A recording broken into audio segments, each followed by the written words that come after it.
কথাই আছে মাছে ভাতে বাঙালি, আর তার মধ্যে যদি হয় ইলিশ মাছ, তাহলে তো আর কথাই নেই। প্রথমে বাজার থেকে ইলিশ মাছ নিয়ে এসে ধুয়ে নুন হলুদ মাখিয়ে নিলাম। তারপর একটা মিক্সার গ্রাইন্ডারের মধ্যে 1 চামচ লাল সর্ষে, 1 চামচ সাদা সর্ষে, 1 চামচ পোস্ত, যাতে না তিতো হয়ে যায় তার জন্য একটু নুন আর কাঁচা লঙ্কা দিয়ে ভালো করে পেস্ট করে নিলাম।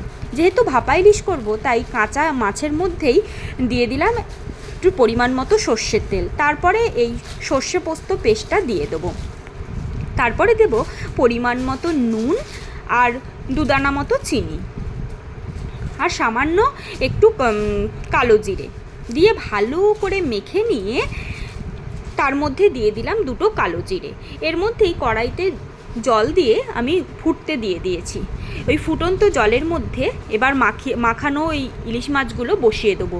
15 মিনিট ধরে ভাপাতে দেবো। ব্যাস, তারপরে রেডি হয়ে গেল আমার ইলিশ ভাপা।